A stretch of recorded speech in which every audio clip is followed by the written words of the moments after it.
마가복음 2장 13절부터 17절까지 제가 읽습니다. 예수님께서 다시 바닷가에 나가심에 무리가 다 나아왔거늘 예수님께서 저희를 가르치시니라. 또 지나가시다가 알페오의 아들 레위가 세관에 앉아 있는 것을 보시고 저에게 이르시되 나를 좇으라 하시니 일어나 좇으니라. 그의 집에 앉아 잡수실 때에 많은 세리와 죄인들이 예수님과 그 제자들과 함께 앉았으니 이는 저희가 많이 있어서 예수님을 좇음이러라. 바리새인의 서기관들이 예수님께서 죄인과 세리들과 함께 잡수시는 것을 보고 그 제자들에게 이르되 어찌하여 세리와 죄인들과 함께 먹는가? 예수님께서 들으시고 저희에게 이르시되 건강한 자에게는 의원이 쓸데없고 병든 자에게라야 쓸데있느니라. 내가 의인을 부르러 온 것이 아니요 죄인을 부르러 왔노라 하시니라. 아멘. 마태복음 2장 13절부터 17절 말씀 가운데에서는 주님께서 많은 무리를 가르치시고 또한 특별히 주님의 사도들 가운데 레위를 부르신 사건이 나와 있습니다. 그리고 우리가 상당하게 자주 듣는 복음의 중요한 메시지는 마가복음 2장 17절에 있습니다. 주님께서 건강한 자에게는 의원이 쓸데없고 병든 자에게라야 쓸데있느니라. 내가 의인을 부르러 온 것이 아니요 죄인을 부르러 왔노라 말씀하시는 말씀에서 죄인된 우리를 부르러 오신 귀하신 주님을 우리가 배울 수 있습니다. 본문 마가복음 2장 13절부터 읽어가면서 말씀을 나눕니다.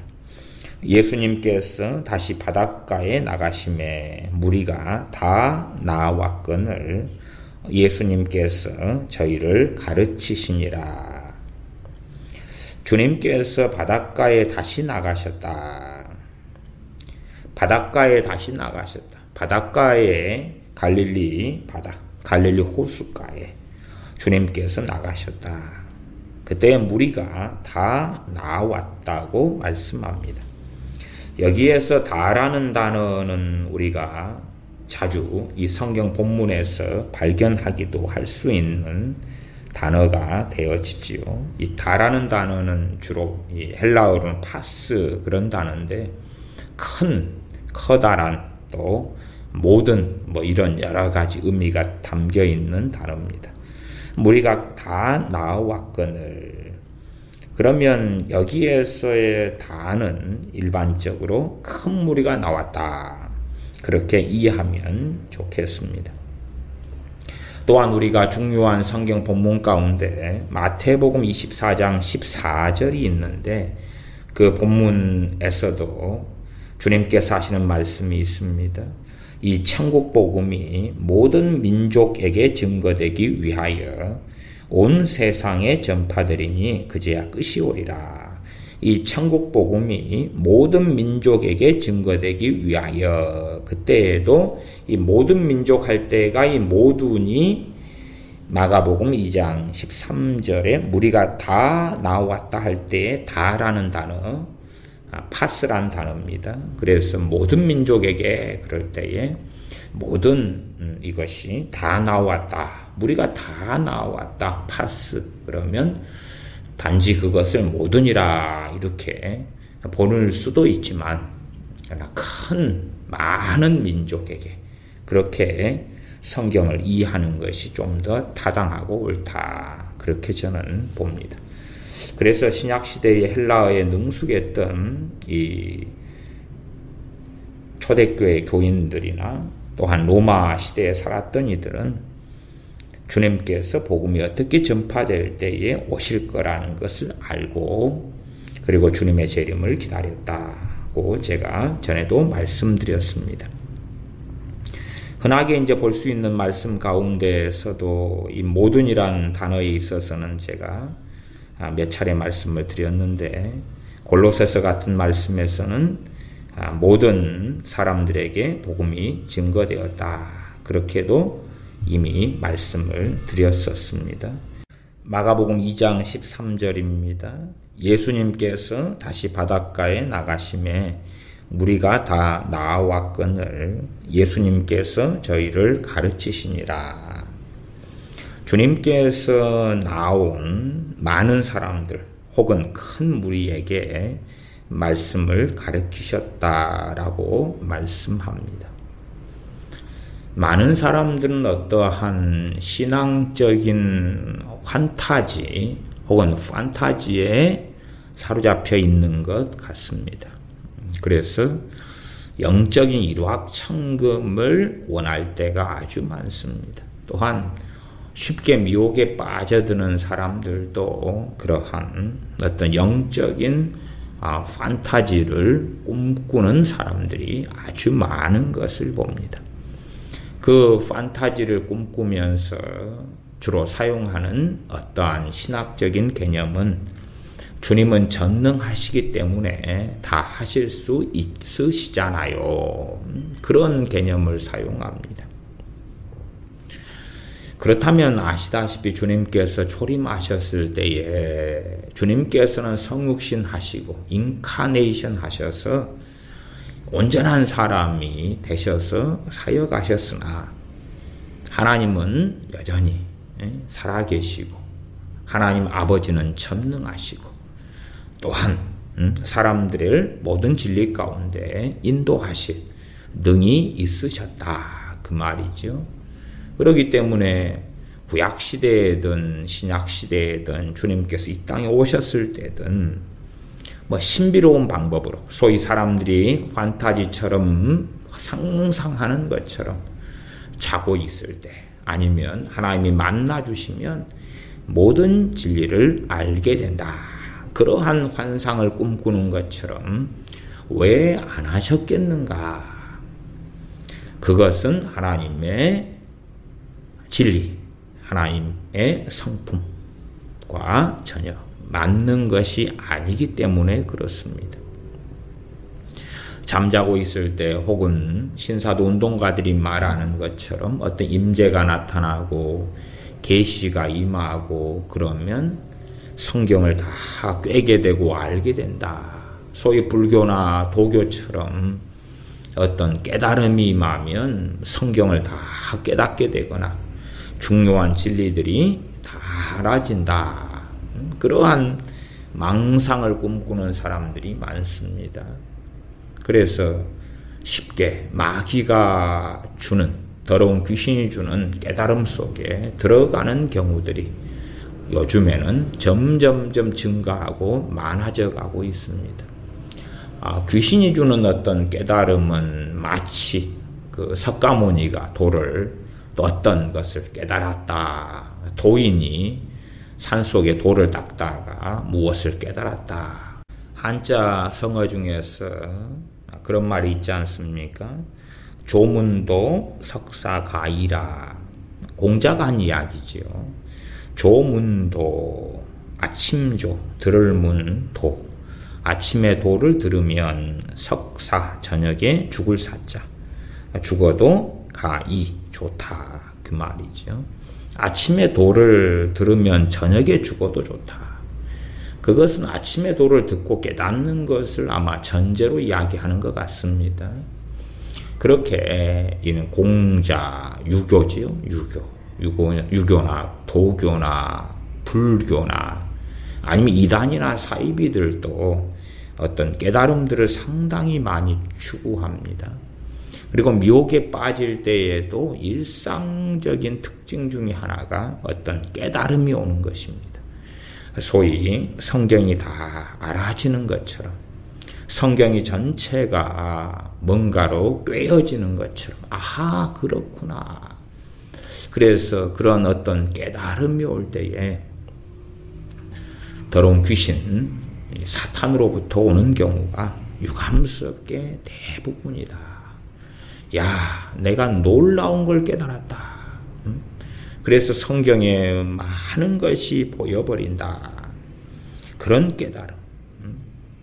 그리고 그러한 일들이 벌어지기를 책 한 권을 읽으면, 설교 한 편을 들으면, 기도를 잠깐 하다가, 아니면 주님께서 현현하셔서 나타나셔서 하나님의 임재가 있어서 뭔가를 경험하면 그러한 깨달음에 이르러 보이는 그런 단계가 된다.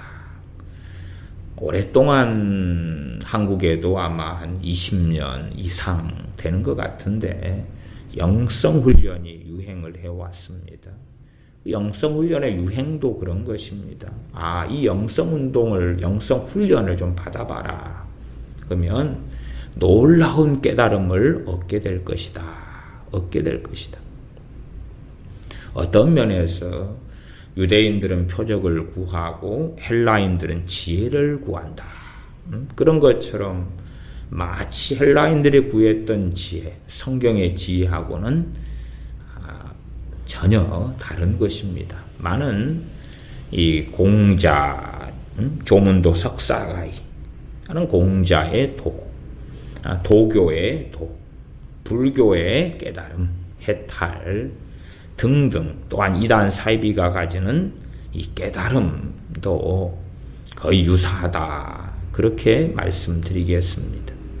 그러한 깨달음들을 추구한다. 소위 깨달음을 내가 얻으면 마치 다른 존재처럼 될 수 있다고 착각하는 거지요. 석가모니 같은 경우도 그랬지 않습니까? 보리수나무 아래에서 뭔가를 깨달았다. 그래서 신인이 되었다.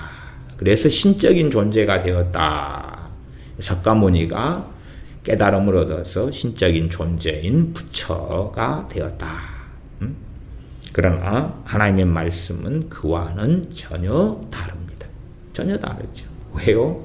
말씀을 깨달아갈 뿐만 아니라 깨달은 말씀으로 인하여 내가 어떤 말씀을 깨달았다. 그러면 내가 깨닫지 못했을 때는 최소한 그 말씀을 순종하지 않았다는 이야기 아닙니까? 순종하지 않았으면 죄를 지은 거지.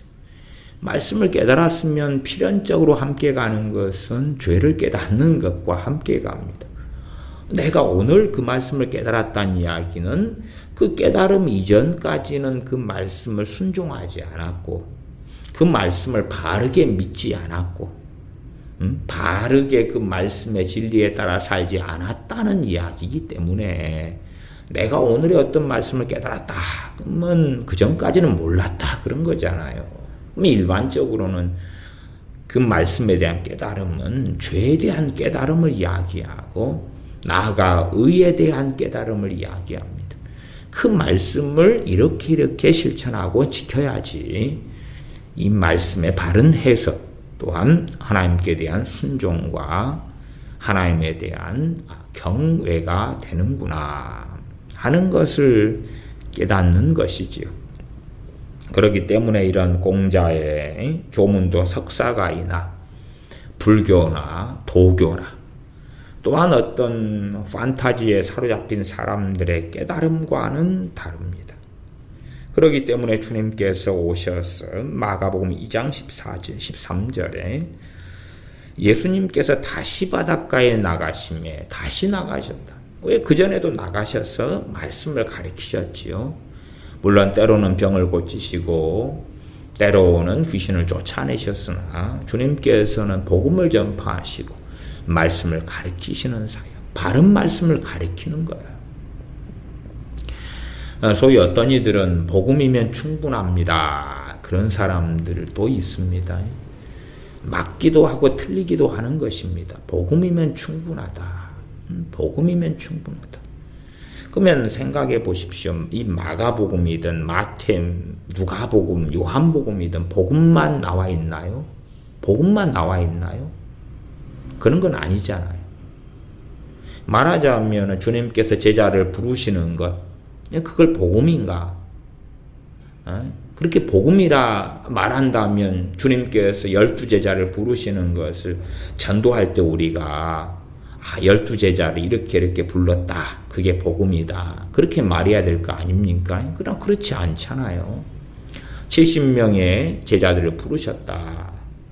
그러나 그것은 우리가 보통 구원 얻는 복음을 전하는 내용에 있는 것이 아니라 그 말이죠. 복음이면 충분하다. 구원 얻는 데는 충분하죠. 그러나 정말 그것도 맞는 말인가? 그럴 때에 아이가 생명으로도 태어나면 충분한가? 태어난 다음에 뭐 해야 되죠? 음식을 먹어야 되고 보살핌을 받아야 되고 성장해야 되고 말을 배워야 되고 걸어야 되고 그래서 하나님을 경외하는 사람으로 성장하며 살아야 되잖아요. 태어난 것으로 소위 중생한 것으로 충분하냐? 충분하지 않습니다. 무엇 하려고 중생합니까? 하나님에 대하여 열매를 맺으려고 찬송 찬미의 열매가 되려고 그렇게 하나님께서 우리를 그 아들의 십자가로 부르셔서 중생하게 하신 것입니다. 복음을 통하여 중생하지만 그것으로 충분한가? 그렇지 않습니다. 그렇지 않고 우리가 하나님을 경외하는 자의 삶, 진리를 따라가는 자의 삶을 살아야 하는 것이지요. 그래서 우리가 보기에는 참 그럴듯한 말들 가운데 잘못되고 틀린 이야기가 아주 많습니다. 복음으로 충분하다면 주님께서 다시 바닷가에 나가셔서 무리가 다 나왔건을 예수님께서 저희를 가르치시니라 그러실 필요가 없지요. 또한 생각해 보십시오. 12사도를 부르셨다. 그러면 12사도가 주님 만났잖아요. 복음으로 충분하다. 그럼 12사도에게 뭐 하시면 됩니까? 왜 공생의 세월 동안 함께 하시며 말씀을 가르치십니까? 그럴 필요가 없이 야야 너희들이 나 믿었고 만났고 함께 밥도 먹었으니까 충분하다. 잘 가라. 빠이빠이. 너희들의 집에 돌아가라. 충분하다. 그래서 이 복음이란 단어에 대해서도 복음이면 충분하다. 그러한 것들이 굉장히 광범위하게 퍼집니다. 한편으로는 맞는 말이고 그러나 한 걸음 두 걸음 깊이 들어가면 틀린 이야기가 됩니다. 복음은 당연하게 구원 얻기에 충분하죠. 그렇죠? 복음으로 구원 얻지 우리의 행함으로 구원 얻는 게 아닙니다. 그러나 이제 우리가 중생하고 거듭나서 그래서 열매 맺는 삶의 여정을 걷지 않는다면 우리는 주님을 배반하는 자의 길을 걷게 되는 것입니다. 내가 예수님을 영접하고 믿어 하나님의 자녀가 되어서 하나님께 순종하는 자의 길을 걷지 않는다면 불순종하는 자의 길을 걷는 것이고 당연하게 죄의 종이 되고 죄의 싹은 사망이라 라고 선고되어져 있는 그러한 진리를 우리는 보게 되고야 말 것입니다. 그래서 주님께서는 다시 바닷가에 나가시고 무리가 다 파스 큰 무리가 나왔다. 예수님께서 저희를 가르치시니라. 다시 가르치는 거예요. 다시 가르치는 거예요. 그러면 참으로 말씀을 가르치는 것은 그 무엇보다 중요하다는 사실입니다.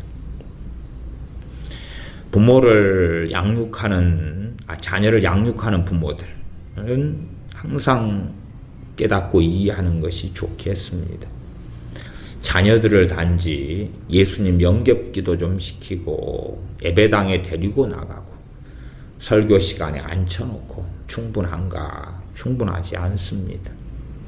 말씀을 가르쳐야 하는 것입니다. 말씀을 가르쳐야 하는 것입니다. 신명기 등의 말씀에서 부모에게 자녀들에게 앉았을 때든지 섰을 때든지 누웠을 때든지 길을 행할 때든지 말씀을 가르쳐라. 그렇게 말씀하였습니다. 강론하라. 그렇게 번역되어 있지요. 강론하라. 가르쳐라는 말씀이에요. 풀어 설명하여 가르치라는 것이지요. 주님께서는 사람들에게 말씀을 가르치셨습니다. 아마 이 세상의 세태에서는 이해할 수 없는 일이 되지 않을까 싶습니다. 이해할 수 없는 일. 그래서 예를 들어 이 신사도 운동이다. 소위 선지자라고 하는 어떤 자칭 타칭 그런 자들이 있다. 그러면 말씀을 주님처럼 잘 가르치나요? 그렇게 하기보다는 하나님의 임재, 기도, 안수, 임파테이션, 애언 그런 스토리 아니겠습니까? 그럼 주님께서는 누구보다 하나님의 임재 그러면 주님 자신이 바로 하나님의 본체이신 분 아닙니까? 하나님의 형상이신 분이시고. 그런데 왜 주님은 말씀을 가르치시지요? 그래서 지금 시대의 신사도 운동가들의 대다수가 잘못되었다고 단언할 수밖에 없는 것입니다. 주님께서 주안점에 두신 것은 애언하시는 것이 아닙니다. 신사도 애언가들이 애언한다. 주님께서 주안점에 두시는 것이 애언이 아닙니다. 애언이 아니고 예수님께서 저희를 가르치시니라. 가르치시는 것입니다. 가르치시는 것입니다. 그게 중심입니다. 그게 중심.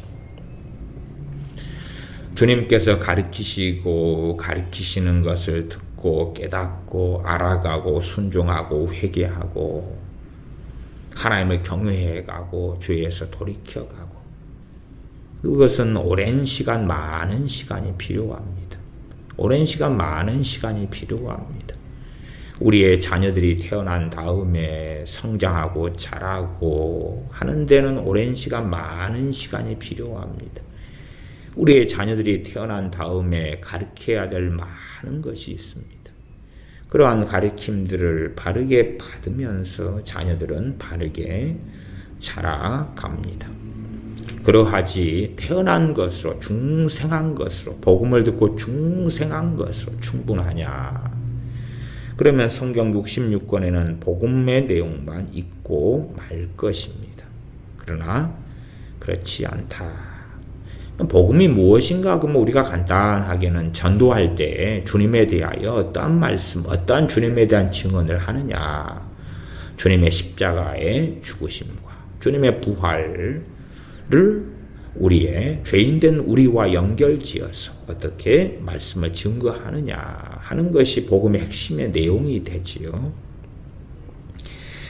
이 마가복음 2장의 13절 이전에서는 중풍병자가 있었잖아요. 중풍병자 이야기를 통해서 복음을 전할 수도 있겠습니다.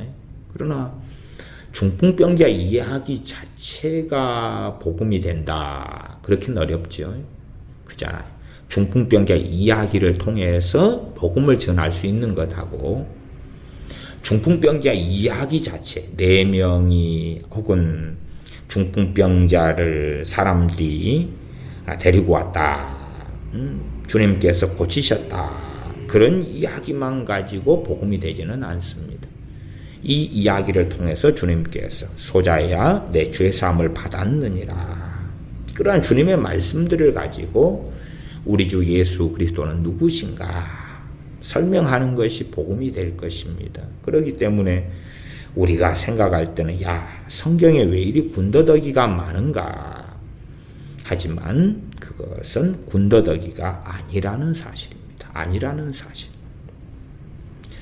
마치 그 CCC의 사형리식으로 하면은 사람들은 사형리를 읽은 다음에 나는 복음을 알았다. 복음을 다 알았다. 또 전도지를 본 다음에 나는 복음을 다 알았다. 내비게이터에서 나온 전도지를 본 다음에 나는 다 알았다. 순모임 교재를 좀 본 다음에 나는 진리를 다 알았다. 그러나 재밌는 것은요. 그러한 성경 공부 교재들을 다 모아놔도 어느 세일교회 세일교재 10권 모아놔도 성경 66권보다 분량이 적은 것입니다. 참 재밌지요. 그러한 성경보다 분량이 적은 책, 얇은 책 몇 권을 뒤적거린 다음에 나는 진리를 다 알았다. 하나님보다 훨씬 더 지혜롭지 않습니까? 제가 이 칼빈주의 교리나 알미니안 교리에 있어서 옳은 점이 있으나 틀린 점이 있다. 틀린 점이 오히려 많다. 옳은 것들이 있으나 부족한 것들이 많다. 혹은 코끼리가 있는데 그 일면만 다루고 있다. 그렇게 말씀드려 왔습니다. 제가 이 칼빈주의 보수 신학교를 나왔는데 신학교 교수님들은 5대 교리를 가지고 성경 66권을 설명해야 된다. 그랬다고 말이에요. 웃기지 않습니까? 어떻게 전능하신 하나님의 말씀 66권이 5대 교리 5개의 문장에 가두어질 수 있는가? 불가능하지요. 5가지 문장에 가두어질 수가 없잖아요. 튤립이라고 말하는 칼빈주의 5대 교리, 전적인 타락, 하나님의 무조건적인 선택, 성도의 견인, 이런 이 교리들, 그러한 교리들로 성경 66권을 다 담을 수가 있는가? 불가항력적인 은혜로 담을 수가 있는가? 이게 말하자면 그 5가지 교리를 가지고 기도를 설명하거나 믿음을 설명하거나 순종을 설명하거나 죄를 설명하거나 겸손을 설명하거나 뭐 그런 게 설명이 안 되잖아요. 안 되는 것입니다. 꼭 마치 우리가 수건이 있다 그러면 수건으로 솥단지를 삼아서 밥을 해 먹을 수 있냐? 못 그러잖아요. 화장지를 가지고 그걸로 집에 난방을 할 수 있냐? 못 그러잖아요. 그런 정말 당황스러운 이야기처럼 되고 마는 것입니다. 칼빈주의 5대 교리든 알미니안 5대 교리든 성경의 어떤 본문들을 설명하기에는 좋은 교리가 되는 경우가 꽤 있으나 다른 본문들을 설명하려면 그것으로는 말이 안 된다. 그 말이 안 된다.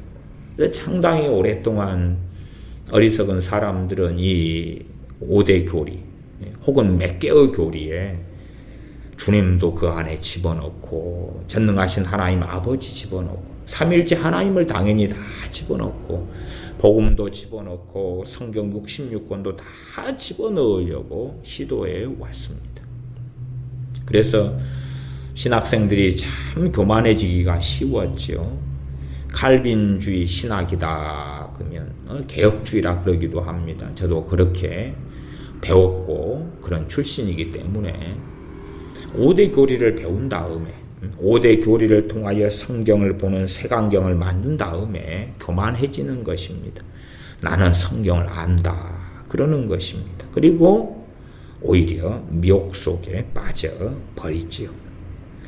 예수님께서 저희를 가르치시니라. 참 많은 가르치는 시간. 주님의 사역의 4가지 사역.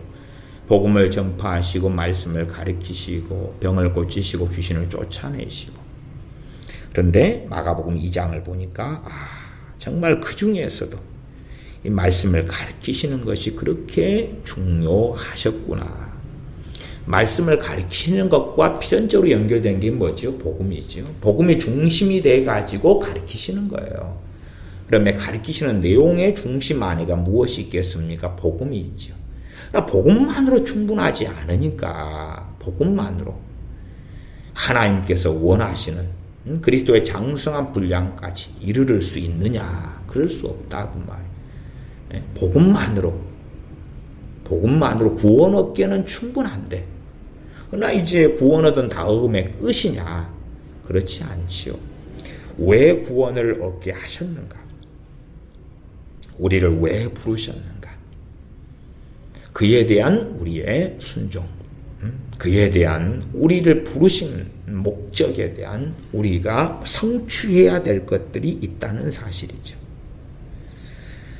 주님께서는 가르치시는 것을 가장 중요히 여기셨습니다. 아마 세상 사람의 관점으로 가면 지금 시대에 가르치는 것은 별로 의미가 없어요. 말씀을 가르치시는 것 의미가 없고 어디 임파테이션 한 번 되면 찌릿찌릿하니 다 깨달아 버리지 않을까. 은사 한번 받으면 다 깨닫고 알지 않을까? 그런 거 있지 않습니까? 영안이 열리면 막 투시가 되면 다 보이고 다 알게 되지 않을까? 혹은 또 뭐 누구들이 말하는 것처럼 주님께서 찾아오셔가지고 성경을 다 가르쳐 주셨다. 그런 거 있잖아요. 모르는 것 없이 다 가르쳐 주셨다. 주님께서 어젯밤에 찾아오셔서 내가 성경 모르는 것을 다 물어봤더니 다 가르쳐 주시더라. 그래서 성경을 통달하게 되었다. 또 요한계시록을 한 1000번을 읽었는데 어느 때 주님께서 나타나셔서 요한계시록에 궁금한 것들을 다 풀어주셨다. 그래서 나는 다 알고 있다. 뭐 그런 깨달음들. 정말 망상 중에 망상이 되어집니다. 이 요즘 세상에는 말씀을 가르치는 것, 또 배우는 것이 중요하지 않게 되고, 그리고 이제 다른 쪽으로 방향을 터닝하고 있습니다. 터닝하고 있는 것이. 우리가 말씀에 순종하고 살려고 해도 먼저는 뭐가 돼야 됩니까? 말씀을 바르게 알아야지만이 순종하는 것이지. 이 신약 시대에 주님께서 오셨을 때에 바리새인들, 서기관들, 대제사장들, 유대인들 등은 말씀을 알았다고 생각했으나 말씀을 잘못 이해했고 잘못 해석했고 잘못 깨달았고 그래서 오히려 말씀을 지키고 준행하는 것이 하나님에 대한 불순종과 하나님에 대한 반역이 되고야 말았습니다. 그리고 마침내 하나님의 심판이 예루살렘과 유대에 임하고야 말았던 AD 70년의 역사적인 사건, 또한 그 이후로 오랜 세월 동안 유대인들이 겪었던 고통들, 그 모든 것은 하나님의 진노와 심판에 기인하는 것입니다. 하나님의 심판과 진노에 기인하는 것이고, 그렇지 않으면 유대인들이 하나님께 역사 속에서 큰 긍휼을 입어왔을 것입니다. 유대인들이 정말로 하나님을 경외하고 하나님을 구하고 하나님을 찾는 그러한 하나님께 선택하신 바른 선민의 자리에 있었더라면 그들에게 하나님의 큰 긍휼이 임하였을 것이나 유대인들은 그렇게 살지 아니하였습니다. 지금은 아마 가장 중요한 것이 돈이 된 세상이 되었지요. 그래서 이제는 하나님의 말씀의 가치가 상실되어 이루어져 버리고, 그리고 세상 사람들이 중요하게 여기는 것을 우리 그리스도인 기독교인들도 중요하게 여기게 되었다. 세상 사람이 중요하게 여기는 건강, 우리도 중요하고, 건강이 중요하지 않다는 이야기는 아닙니다. 그러나 절대성이 있다는 이야기가 아니다 그 말입니다. 그래서 사도 바울도 때로는 육체의 가시가 있었고 디모데도 자주 나는 병과 비위, 위장병이 있었다. 그것을 우리는 성경을 통하여 알고 있습니다. 그런데 세상 사람들은 건강 가장 중요히 여기고, 기독교인들도 그러고, 성공, 행복. 그리스도인들의 부르심 중에 하나가 고난을 위한 부르심이 있습니다. 주님께서 고난을 당하셨던 것처럼 고난을 당해야 한다. 누구를 위해서요? 나를 위한 고난이나 세상을 위한 고난이나 가족을 위한 고난이 아니라 주님을 위한 고난, 주님을 위한 고난을 당해야 된다. 그러나 그 고난을 당하는 것이 우리의 육체에는 기쁨을 가져오지 않겠지요. 그러나 또한 그러면서도 역설적이게도 주님을 위한 고난이 참된 기쁨이 된다. 기쁘게 온전히 이 고난을 기쁘게 여겨라 라고 말씀하고 있는 것입니다. 세상 사람들은 전혀 이해하지 못하는 것을 우리는 가지고 있습니다. 행복을 사람들은 가장 원할 때에 우리 그리스도인들은 그것은 아니다. 행복이 가치 있고 귀한 것이기는 하지만, 그러나 행복보다 내 가족이나 나의 행복보다 더 중요한 가치들이 존재하고 있다는 사실입니다. 세상 사람들은 행복, 돈, 명예, 명성, 세상 지위, 그러한 것, 오락, 즐거움, 그러한 것들이 가장 가치가 있겠으나 결코 그리스도인들은 그렇게 되어져서는 안 됩니다. 우리도 세상 사람들처럼 인터넷, 대중매체, 텔레비전, 오락 그런 걸 통하여 자연스럽게 세상 사람들이 즐거워하는 데서 함께 즐거워하고 세상 사람들이 우는 데서 함께 울고 그렇게 쉽게 동화되고 변해져 버립니다. 그것을 세속화라고 합니다. 세속화.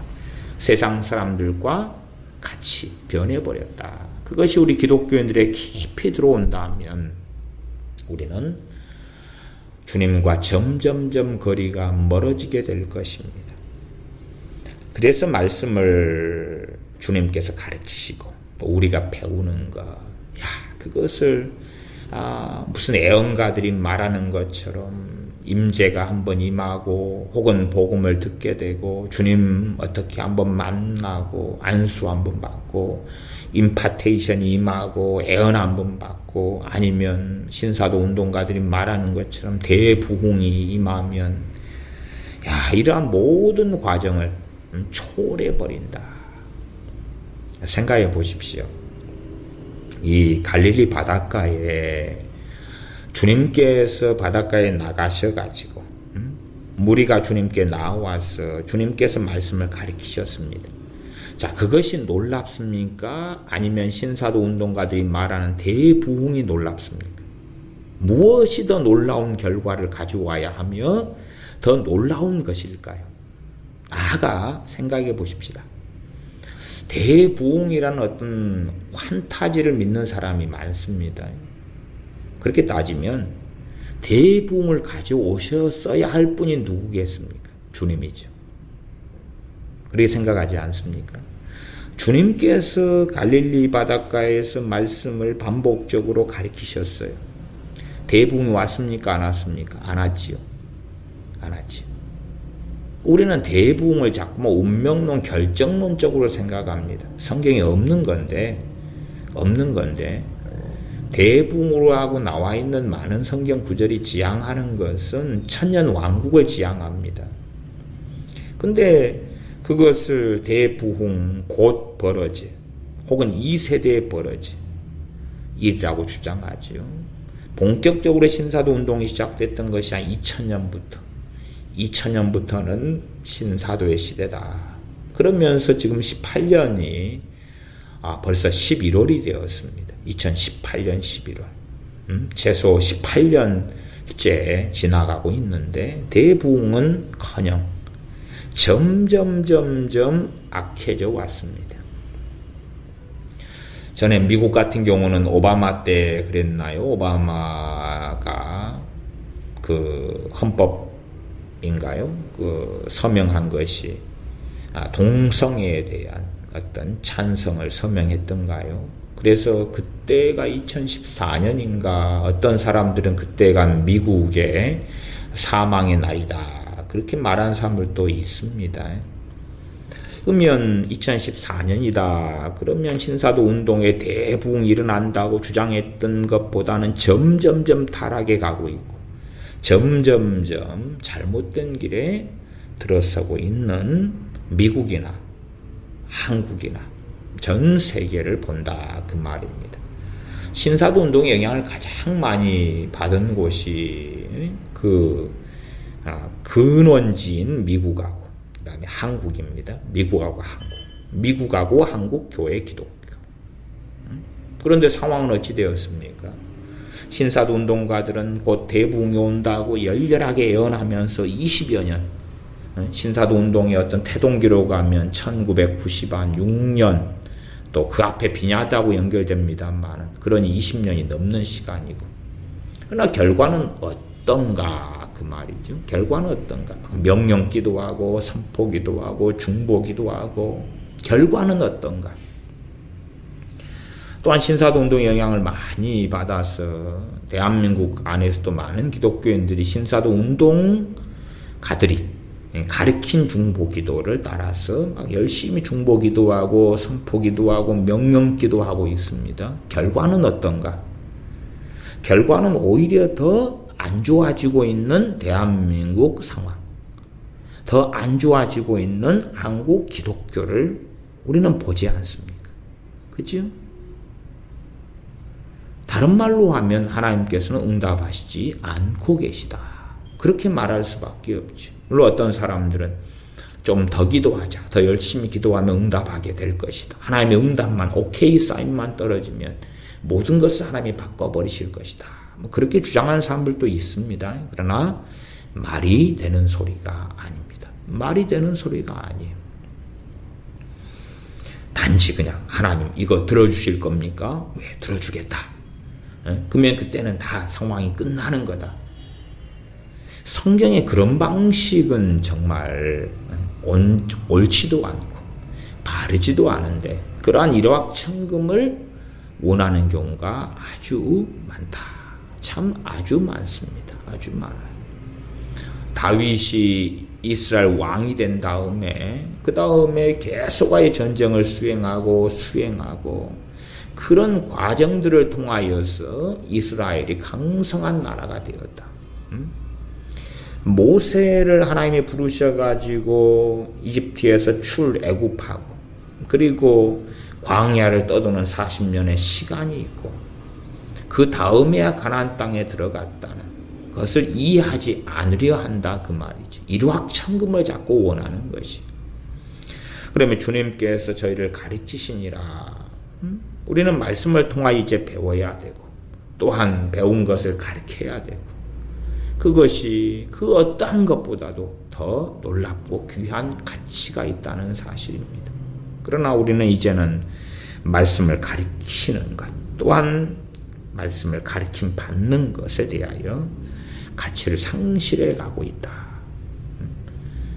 그런 것은 뭐 꿈속에 주님이 한번 나타나 주시면 아니면 멋쟁이 애언가한테 애언을 한번 받으면 다 알게 되겠지. 유명한 사람의 신학책이나 신앙서적을 한번 보면 되겠지. 유명한 누군가가 안수 한번 해주면 되겠지. 아니면 기도하고 있을 때에 하나님의 임재가 나타나면 뿅 하고 모든 것을 얻을 수 있게 되겠지. 그렇게 생각하는 경향이 있습니다. 그러나 그렇지 않다. 그렇지 않다.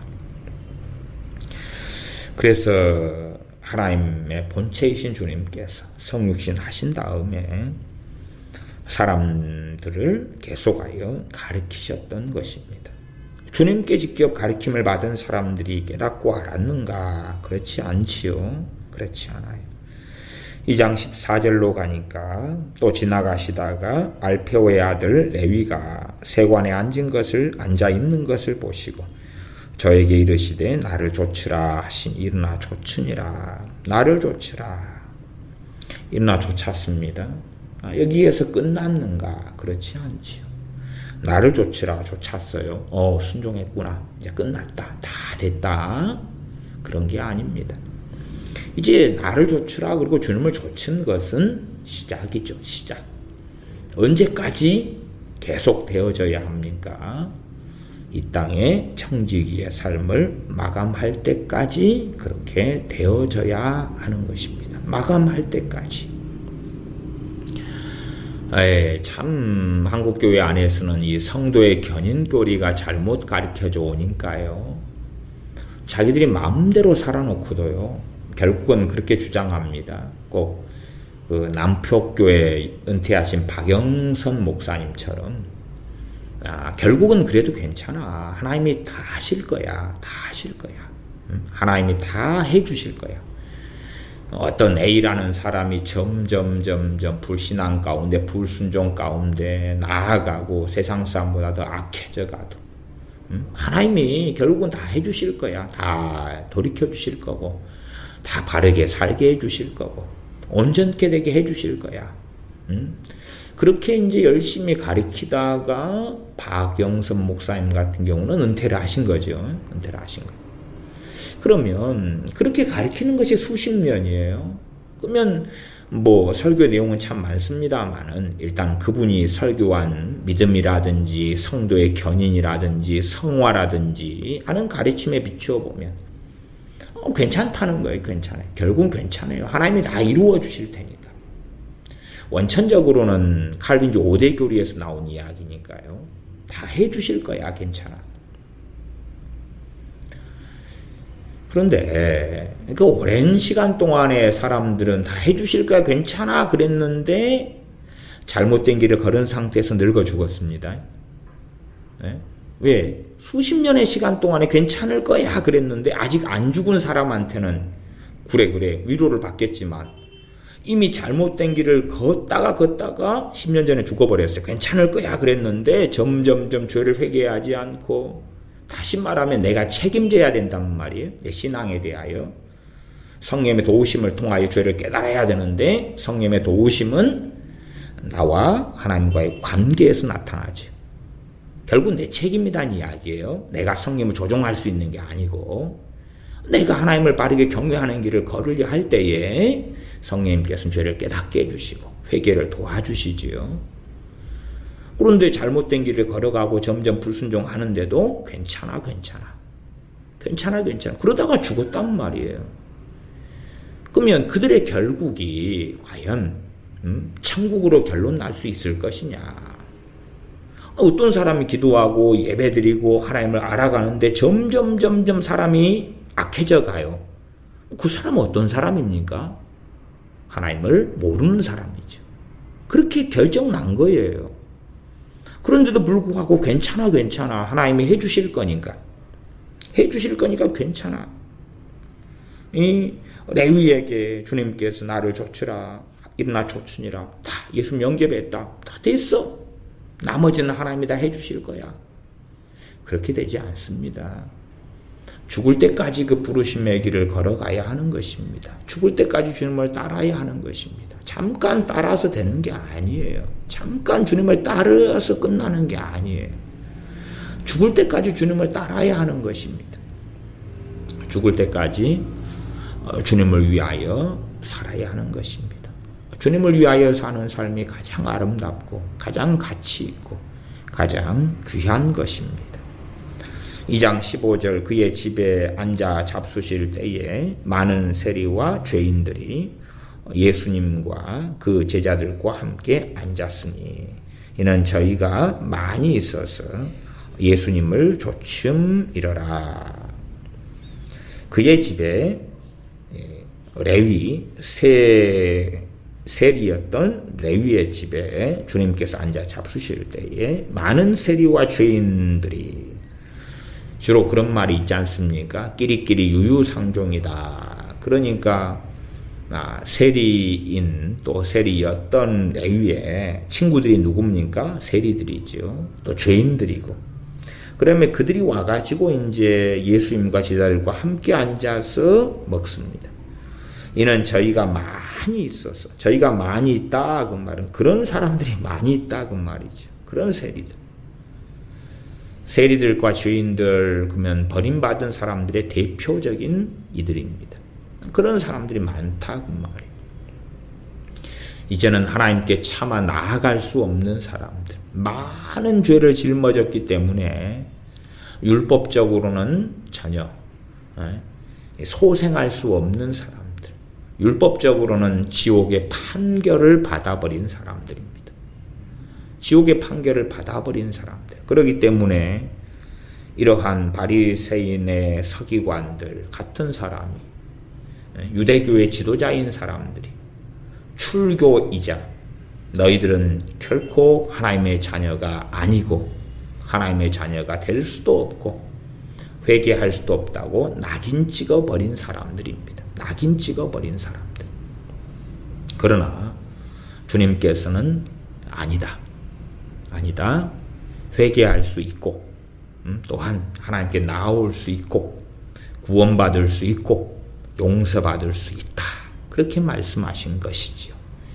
그것이 그들과 함께 음식을 드시고 그들과 함께 교제하시면서 2장 17절에 건강한 자에게는 의원이 쓸데없고 병든 자에게라야 쓸데 있느니라.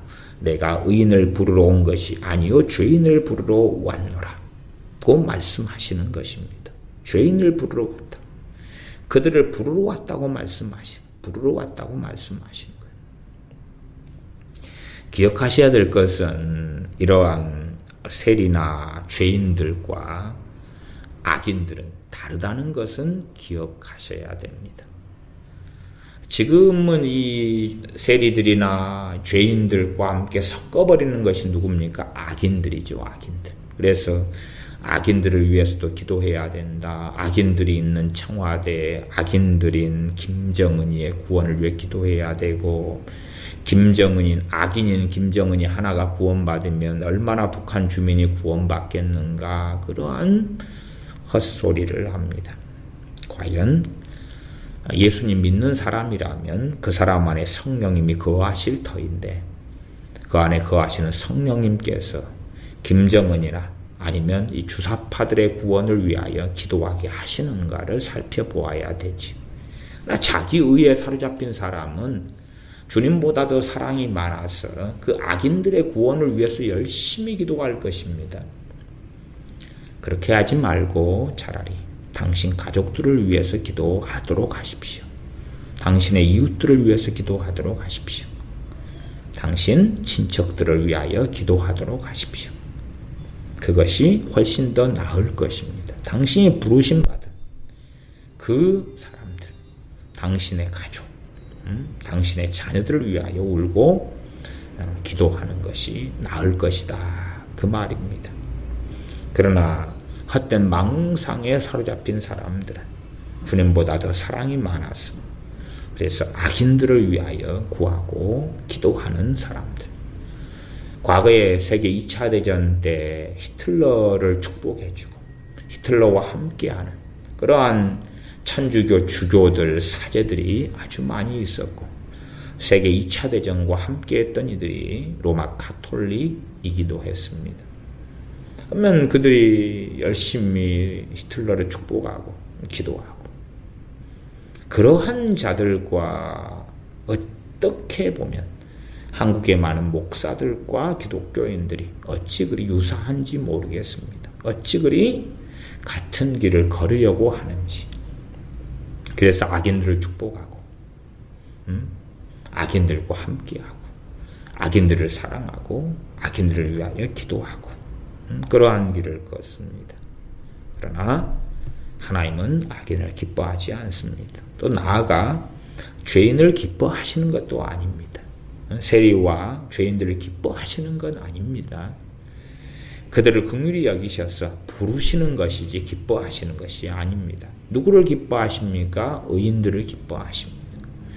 하나님의 말씀을 혼동하면 안 됩니다. 죄인을 부르러 오신 주님이지. 죄인들을 보시면서 내가 너희를 기뻐하노라, 내가 너희를 기뻐하노라, 사랑하노라, 뭐 그런 것이 아닙니다. 그런 것이 아니에요. 근데 무조건적으로 이 무조건적인 주님의 사랑, 하나님의 사랑을 외치는 사람들이 있습니다. 에큐메니칼적인 신학에 빠진 사람들, 에큐메니칼적인 성경 해석에 빠진 사람들이 무조건적인 하나님의 사랑을 주장하고 외칩니다. 또한 무한한 하나님의 사랑, 무조건적인 하나님의 사랑, 다 거짓말입니다. 다 거짓말입니다. 무조건적인 하나님의 사랑이라, 무한한 하나님의 사랑이라, 그렇지 않습니다. 그러면 지옥은 없어야 되고, 그러면 어떤 A라는 사람이 회개하기 전에는 죽지 않아야 됩니다. 단지 100년이 아니라 80년이 아니라 1000년, 만년 이상을 살아야 합니다. 왜요? 회개하여 구원받을 때까지 살아야 할 거 아닙니까? 아니면 이 땅에 전쟁이 없어야 됩니다. 언제까지요? 그 사람이 회개하고 죽을 때까지. 회개하고 죽을 때까지는 아무도 병들어 죽지 않아야 되고 지옥에도 안 떨어져야 될 것입니다. 에큐메니칼적인 주장에서의 무조건적인 무한하신 하나님의 사랑에 대한 이야기라면 그렇다 그 말이에요. 그러나 그렇지 않습니다. 요한계시록을 보면 마지막 때에 일어날 무서운 대환란에 대하여 주님께서 천사들을 보내시고 그의 종 요한, 계시하신 예언하신 말씀들이 나와 있습니다.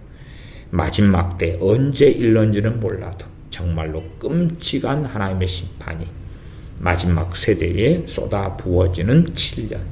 그 7년의 시간이 얼마나 끔찍한지, 하나님의 진노는 얼마나 무섭고 거센지 나와 있습니다. 그러나 사람들은 자기식으로 하나님을 생각하기 때문에 아무 때나 평안하다, 안전하다 하고 살아가려 합니다. 그러나 오늘이라도 하나님께서 오라고 부르신다면 그 누가 거부할 수 있겠는가? 그러나 영원히 천년 만년 사는 것처럼 자, 우리는 하나님의 사랑 타령을 하자. 영원히 기회와 시간이 있을 것이다. 그렇지 않기 때문에 기회와 시간이 되었을 때에 그때의 죄인을 주님께서 부르려고 하셨던 것입니다. 과연 함께 식사자리에 앉아 있었던 세리들과 또한 죄인들이 주님의 부르심이 무엇인지를 알고 그 부르심에 따랐는지까지는 알기는 어렵습니다. 2장 15절로 가면 이는 저희가 많이 있어서 예수님을 조춤이러라. 예수님을 쫓았다. 그럴 때 어떤 조춤인지까지는 다 이해하기 어렵습니다. 단지 주님께서 가시는 곳마다 따라다니셨다는 이야기인지 아니면 주님의 말씀을 진실로 믿고 순종하는 것이었는지 제가 볼 때는 이러한 것들이 얼마간은 함께 섞여 있는 걸로 보입니다. 단지 언제까지는요, 주님께서 하신 말씀을 내가 동의하고 이 말씀 내 마음에 들어 할 때까지는요. 그러나 주님께서 하시는 말씀이 내 마음에 내 육체의 정욕에 맞지 않으면 내 원함과 내 소원과 내 열망과 맞지 않으면 거부하는 것이지. 신학자의 세계가 그렇습니다. 신학자의 세계든지 목회자든지 교인들이든지 간에 성경 말씀도 나하고 맞으면 열심히 보고 맞지 않은 말씀은 안 보고 엔타임 마지막 때에 빠졌다 그러면 마지막 때에 대한 말씀 열심히 보고 또 뭐 재림에 대한 말씀이다. 재림에 내가 빠졌다. 그러면 재림에 대한 말씀만 열심히 보고 그런 거죠. 믿음에 내가 빠졌다. 그러면 믿음에 대한 말씀 열심히 보고. 그래서 이제 치우치기 시작하면 다른 말씀에 대하여 오해하고 혹해하고 이해가 안 되고 해석이 안 되는 것입니다. 더 이상하게 되고야 말지요. 자기가 좋아하는 것만 열심히 보는 것입니다. 열심히 보는 거예요. 그런 것처럼 주님을 따랐던 많은 사람들도 주님께서 하신 말씀에 동의가 되고 또한 찬성이 되고 자기의 정욕이나 자기의 열망과 맞고 그럴 때는 예스 그러지만 그렇지 않을 때는 안 그랬다는 거죠. 가룟 유다도 마찬가지 아니겠습니까? 주님께서 주님을 따를 때에 주님의 제자가 되어서 따르는 것 얼마나 좋습니까? 주님께 병을 고치고 귀신을 쫓아내고 권능을 받아 생활할 때 얼마나 좋습니까? 그런데 가룟 유다가 생각하는 어떤 명예나 명성이나 돈이나 성공은 오지 않는 거거든요. 그러면 연복교에 있는 돈을 훔치기 시작해야 되는 것 아닙니까? 정말 소위 말하면 영혼도 구원받고 육체도 잘 되고 성공하고 잘 나가고 그런데 그 자신의 육체의 욕망이 가룟 유다 입장에서는 채워지지 않는 것이죠. 채워지지 않아요.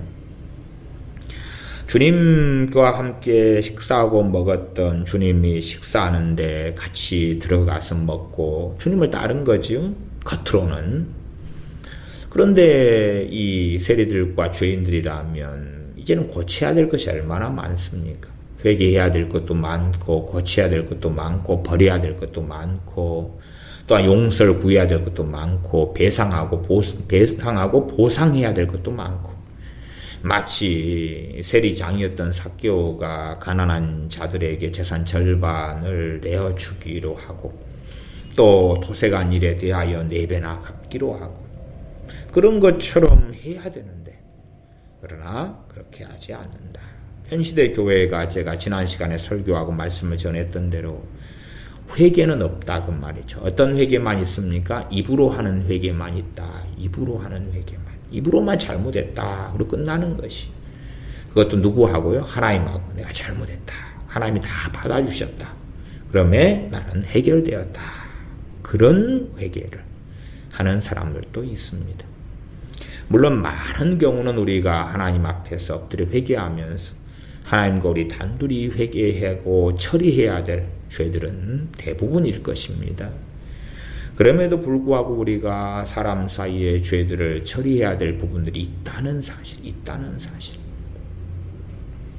내가 A라는 사람에 대하여서 거짓 증거를 하고 모함을 하고 그렇게 해서 A라는 사람을 공격했다. 그러면은 내가 A라는 사람에 대해 거짓 증거를 한 그것에 대하여 내 거짓 증거를 들은 사람들에 대하여서 최대한 내가 이러한 거짓말을 했다고 다 시인하고 고백해야 될 거 아니냐 그 말이. 그래야지만이 최소한 하나님께서 보시는 중심을 감찰하시는 회개가 되지요. 최소한 회개의 중요한 요소에 속한다 그 말이에요. 근데 온갖 거짓말을 해놓고도 그냥 그 결과는 책임지지 않고 내가 거짓말을 해가지고 누구를 나쁜 사람으로 만들어 놨는데 그런데 내가 하나님께 잘못했다고 해서 다 처리됐노라. 그렇게 해버리는 한국 교회의 기독교인들이 너무 많습니다. 그것은 세상 사람보다 더 악하다. 양심도 없다. 회개를 빙자하고 회개 기도를 빙자하고 고백 기도를 빙자하여서 양심도 없는 삶을 살아간다. 액션은 전혀 취하지 않습니다. 행동은 하지 않고 회개에 합당한 열매를 맺지는 않고 그리스도인다운 삶을 살지는 않고 주님께 순종하는 또한 하나님을 경외하는 자의 삶을 살지 않고 믿습니다. 예수님 믿어요. 믿습니다. 하고 끝나는 것입니다. 주님이 식사하시는데 따라가서 함께 밥 먹고 함께 대화하고 이야기 나누고 충분하다. 믿습니다. 충분해요. 과연 설장 삭개오처럼 열매를 맺는 그러한 기독교인들은 어디에 있는가? 근데 지금 시대에는 기독교인들 참 골치 아프다. 제가 살아가는 곳에서도 이 소위 말하면은 한인교회 또 한인 기독교인들 근데 그에 대한 이야기들을 많이 듣습니다. 또 주변에도 이 선교사님들이 좀 있는데 입에서 나오는 것이 거짓말이에요. 입에서 나오는 게 거짓말이고 선교사님인데 속이고 돈 빼틀고 입만 열면 거짓말이에요. 그런 사람들이 주변에 있고 사람들로부터 증언들을 듣습니다. 또 직접 겪은 사람들에게 이야기를 듣기도 합니다. 또한 이 한인 기독교인들 세상 사람보다 더 악하고 저는 이제 이 아침 일찍 되어 가지고 그 김치거리를 좀 살려고 현지인 이 농사를 지어 가지고 김치거리를 가지고 와서 그 분에게 사는데 근데 이 한인들이 식품점 하는 한인들이 그 현지인을 괄시하고 개돼지 취급을 하고 막 그랬던 것입니다. 근데 그래서 저 사람들 저 한인들은 남의 나라에 와서 사는 것만 해도 참 감사해야 되고 오히려 현지인들에게 감사하고 섬겨야 되는 그런데 어떻게 현지인들을 개돼지만 또 못하게 이 사람들은 개돼지만 또 못하다고 그렇게 취급해야 된다면서 발로 찼든가 주먹으로 머리를 쳤든가 막 그러는데 현지 농사 짓는 사람요 나중에 알고 보니까 기독교인이라고 말이야. 나중에 알고 보니까 크리스찬인 거예요. 크리스찬.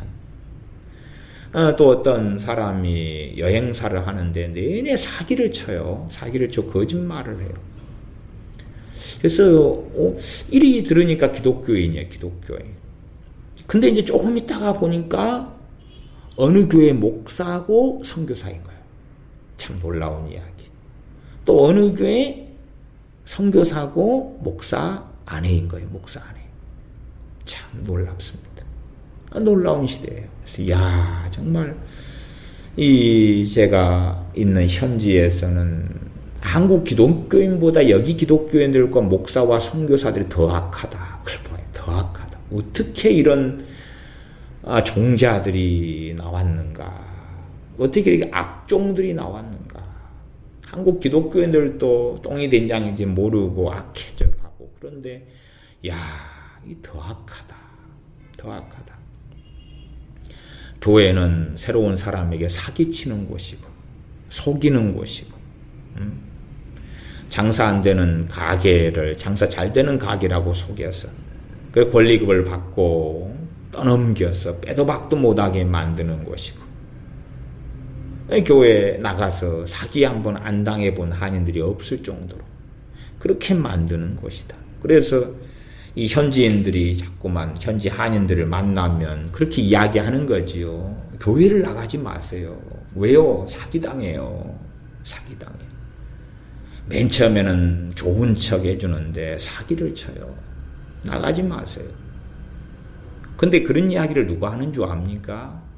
예수 믿는 사람이 나 예수 믿는데요. 너무나 교회에서 많이 당해서 이제 나 혼자 믿어요. 나가지 마세요. 이런 이야기를 이제 하는 거예요. 참 얼마나 비참합니까? 이 세리들과 주인들이 어떻는지 모르겠어요. 그러나 주님께서 주여 주여 하는 자마다 다 하나님 나라 올 것이 아니다. 우리가 주님과 함께 먹고 마셨고 함께 길을 행하였지 않습니까? 나는 너희를 도무지 알지 못한다. 불법을 행하는 자들아 다 나를 떠나가라. 말씀하셨죠. 나는 너희를 도무지 알지 못한다. 주님과 함께 먹고 마셨는데요. 주님과 함께 길에서 행했잖아요. 그때 주님 앞에 앉아서 밥 먹은 사람이 접니다. 주님의 말씀을 듣고 제가 주님께 질문하고 제게 답변해 주셨잖아요. 다 너희를 도무지 알지 못한다. 15절에 가면 저희가 많이 있어서 예수님을 조춤이라. 그래서 여기서 조춤이라 육체적인 조춤이라 저는 그리 봅니다. 육체적으로 주님을 따라다니는 거예요. 주님을 따라다니. 왜냐하면은 유대교회 지도자들은 이들을 받아주지 않고 너희들은 절대 이제 하나님의 백성이 될 수 없어. 그러니까 예수님에게서 소망을 보고 예수님에게서 희망을 본 것이죠. 자신들을 멸시하거나 쫓아내지 않고 받아주는 주님에게서 소망을 본 것이죠. 그래서 예수님을 따라다니는 거예요. 꼭 마술사 시몬이 복음을 듣고 세례도 받고 빌립 집사님을 쫓아다녔던 것처럼 그렇게 하는 것이죠. 쫓아다니는 거예요. 그리고 그 가운데 저는 다수는 그렇게 봅니다. 그걸로서 충분하다. 나는 주님과 함께 먹고 마시는 걸로 충분하다. 가룟 유다도 그렇게 생각했겠지요. 나는 예수님의 사도가 된 것으로 충분하다. 그렇게 생각했겠지. 아니면 엘리 제사장도 그랬을까요? 나는 58살에 하나님께 제사장이면서 사사로 부르심 받았어. 충분해. 사울왕이 그랬을까요? 나는 하나님으로부터 이스라엘의 왕으로 부르심 받았어. 그리고 성령님이 내게 임하셨어. 성령님의 능력으로 전쟁을 수행하였어. 나는 충분해 되었어.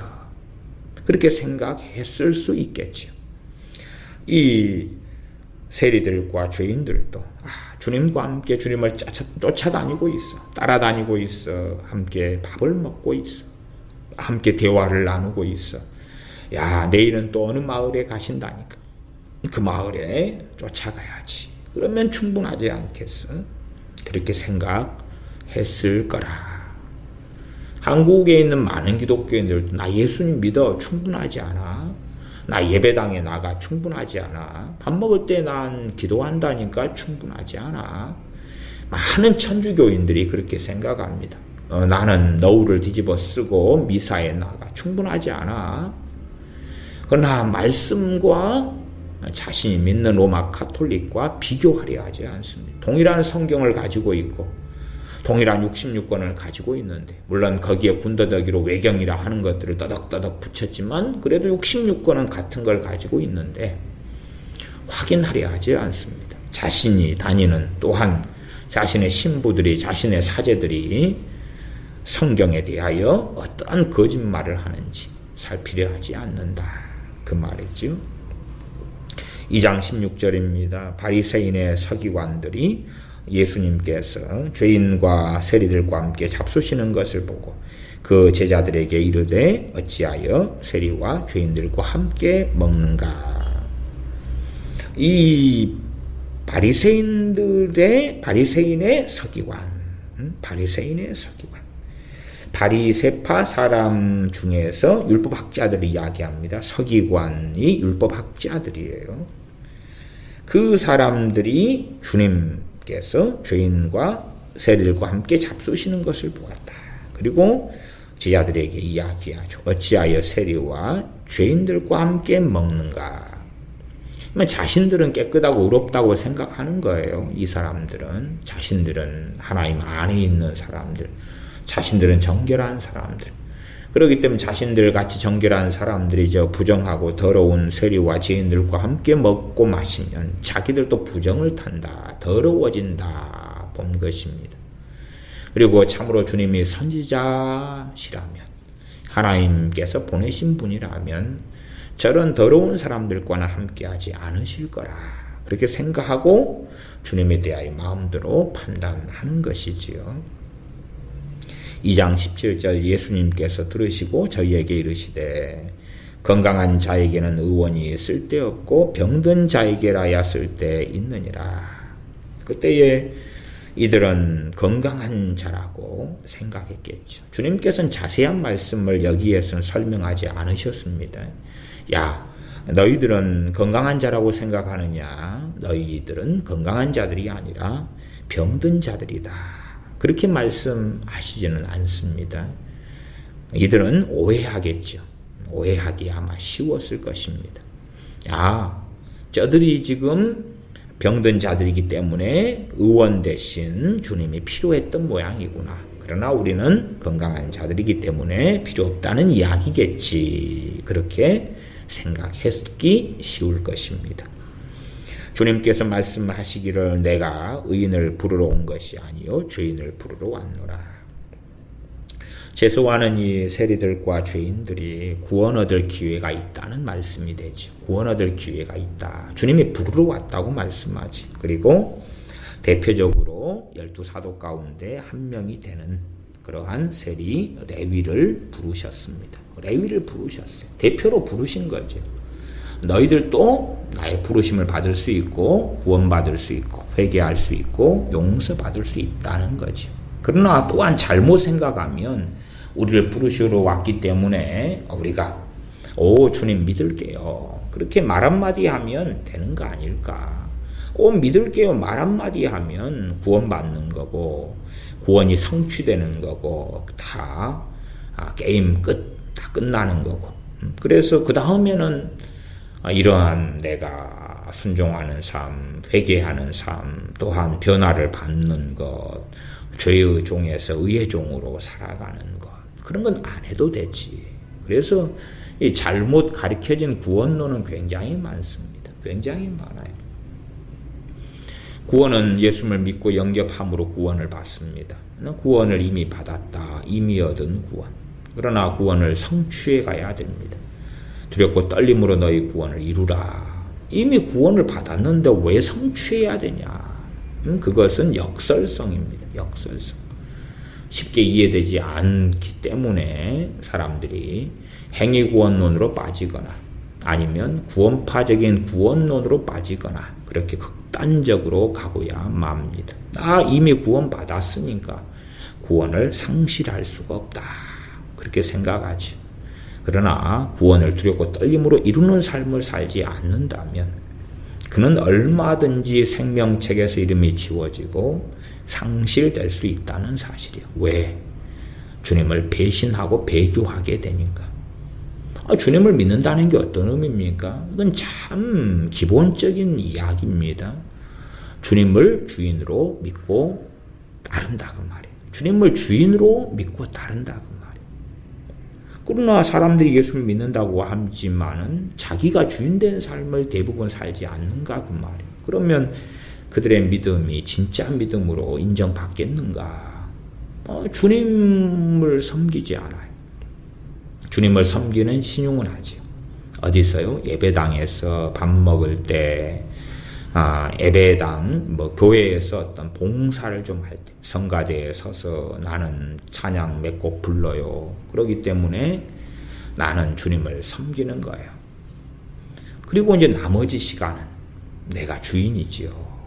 나머지 시간은 내가 주인이에요. 회사에서도 내가 주인이고, 가정에서도 내가 주인이고, 내 쾌락, 내 즐거움, 내 취미생활 살아가는 건 내가 주인이죠. 나를 기쁘게 하기 위하여 살아요. 기도는 누구를 위해 하나요? 당연히 나와 내 가족을 위해 기도하지요. 나를 기쁘게 하기 위해서 기도해요. 행복해지기 위해서 기도해요. 부족한 것을 받기 위해 기도해요. 즐거워지기 위해 기도해요. 걱정거리가 없어지기 위해 기도해요. 돈을 더 많이 벌기 위해 기도해요. 좋은 직장 위해서 기도해요. 평안한 삶을 위해서 기도해요. 기도는 나의 행복을 위한 것이지요. 내 인생은 내가 주인이에요. 그러나 단지 예배당에 가서 조금 주인을 바꿔드리고, 그리고 헌금 좀 내드리고, 그렇게 하면 만족해야 되지 않겠어요? 그래서 실제의 삶은 자기가 주인된 삶을 살아갑니다. 그러면서도 야, 나는 주님을 믿습니다 라고 주여 주여 하지만 과연 주님께서는 정말로 그가 주님을 믿는 사람으로 인정하실 것이냐, 아니면 결국은 나는 너희를 모른다 하게 될 것이냐. 주님께서 내가 의인을 부르러 온 것이 아니요 죄인을 부르러 왔노라 말씀하실 때에 듣는 많은 사람들이 착각하고 바르게 이해하지 못했을 거라고 저는 생각합니다. 최소한의 이 바리새인의 서기관들이 이해하지 못했다.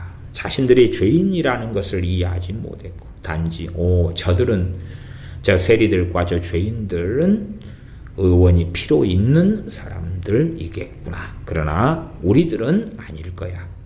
우리들은 정결하고 순종하고 말씀대로 살고 그런 사람들일 거야.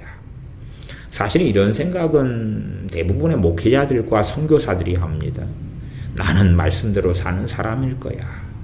나는 하나님이 주의 종으로 나를 부르셨어. 나 목사이기 때문에, 선교사이기 때문에 나는 하나님과 가까워. 그런데 성령 충만이 없고, 성령 인도하심이 없고, 성령 역사하심이 없습니다. 단지 손들고 기도하면 찌릿하게 느껴져요. 임재 기도를 할 때 임재가 느껴져요. 나는 이런 사람이에요. 그러나 삶에서는 그런 어떤 체험들은 좀 있는데요. 삶에서는 그저 그래요. 그저 그래요. 나 성령의 역사하심과 인도하심은 삶에서요. 삶에서. 하나님 가까우면 성령님께서 더 놀랍고 크게 역사하시고, 그렇지 않으면 안 그렇고 그렇다 그 말입니다. 또한 세리들과 죄인들이 주님과 함께 식사하고 함께 만나고 함께 따라다니는 것에 충분히 만족했을 수 있습니다. 그러나 주님께 말씀을 배워서 순종하는 것은 하느냐. 그래서 세리장 삭개오에게는 구원이 이르렀다라고 주님이 선언하셨죠. 그러나 이들에게는 주님께서 죄인을 부르러 왔노라 그러시지만 구원을 선언하시지는 않습니다. 구원을 선포하시지도 않는다 그 말입니다.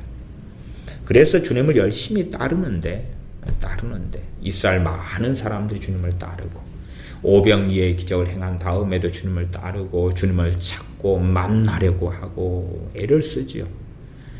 꼭 제 어릴 때는 소독차가 지나가면 소독차만 여름 이럴 때 모기가 많을 때에 밤에 해질녘에 소독차가 지나가거든요. 그러면 소독차 뒤를 따라가면서 소독차 갈 때까지 막 쫓아다닙니다. 그것이 우리 아이들 때는 축제였습니다. 소독차가 지나가는 소독약 냄새를 맡으며 쫓아다니는 축제 시간. 또 어떤 모험이 있냐 그러면 저 소독차에 누가 매달리겠느냐. 매달리면 그 사람은 그날의 영웅이 되는 것이죠. 남자애들 사이에서는요. 소독차 먹으면 지나다 쫓아다니고 또 무성영화를 했어요. 무성영화. 간혹 서커스단 등이 와서 무성영화를 이 큰 담벽에 쏘아서 무성영화를 상영하고 그랬는데 그때 되면 막 쫓아다니는 거죠. 축제예요. 축제. 서커스 왔다 그러면 돈 내고 구경은 못해도 사람들이 많이 모이는 그곳에 가볼 수 있는 거 축제예요. 축제. 그런 것처럼 주님께서 여기 오셨다네, 말씀을 전하시고 가르치신다네, 참여하는 거예요. 축제이기 때문에. 야, 병이 고쳐지고 귀신 쫓겨나가고 말씀을 하시고 또 나도 쫓아내지 않고 받아주시고 축제다, 축제. 그러나 정말로 진심으로 주님을 따르냐. 나 그런 사람들은 적었다는 사실입니다. 심지어 사도행전에 보았을 때에 3차 전도여행을 사도 바울이 마치고 예루살렘 교회에 옵니다. 근데 믿는 자 수만 명의 교회가 예루살렘 교회였는데 저들은 하나님께 열심을 가진 게 아니라 율법에 열심을 가졌다고 야고보 감독과 장로들이 그렇게 증언을 합니다. 그렇기 때문에 예루살렘 교회, 시간이 흘러간 예루살렘 교회는 주님을 따르지 않는 교회, 주님을 따르지 않는 교회, 복음을 증거하는 사도 바울을 가만두지 않겠다고 작심하고 이를 갈고 있는 교회가 되고야 맙니다. 그래서 시간이 흘러가면 혹은 처음부터 그런 사람들이 있었을 수도 있습니다. 교회 안에도 처음부터 주님을 따르기보다는 그냥 나 예수를 믿어요 하는 액서사리 정도, 나 기독교인이에요 액서사리로 만족하고 이걸로 믿는다고 합시다.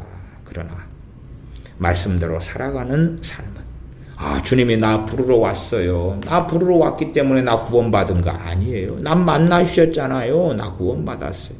나하고 함께 밥 먹었어요. 대화했어요. 그러니 나 구원받지 않았겠나요? 그러나 참으로 구원받은 사람은 주님께 말씀을 배우고 또한 말씀을 따라서 살아가야 합니다. 구원받지 않는 사람이 말씀을 따라 살 수는 없죠. 왜? 성령의 도우심을 받을 수 없으니까. 구원받은 사람은 성령의 도우심을 받아가면서 때로 늦거나 때로 빠르거나 한 걸음 한 걸음 주님을 위한 삶을 걸어가야 하는 것입니다. 구원받은 사람은 주님을 위한 삶을 걷다가 주님을 배울 때에 주님께서 참으로 내가 너를 부른 것이 후회되지 않는다. 내가 너를 위하여 십자가에 죽은 것이 참으로 기쁘다. 그렇게 말씀하시는 소리를 우리가 다 듣게 되시기를 바랍니다. 기도하겠습니다. 참으로 버림받아야 마땅하고 이방인이며 하나님을 등졌고 조상 때로부터 하나님을 등져왔던 우리들을 주 예수 그리스도의 십자가의 복음을 통하여 불러주셔서 감사합니다. 이 유대인들이었다가 그러다가 버림받은 세리들과 죄인들보다 더 못되고 더 완악하고 더 버림받은 우리를 불러러 오신 주님을 찬양하며 감사를 드립니다. 그러나 우리가 입으로만 주여 주여 하는 사람들이 아니라 주님의 말씀 배우기를 즐거워하고 또한 말씀을 배워서 죄를 깨닫고 의를 깨닫고 주님을 닮아가며 주님을 따르는 삶을 살다가 주님 앞에 서도록 도와주시옵소서. 우리 주 예수님의 이름으로 기도하옵나이다. 아멘.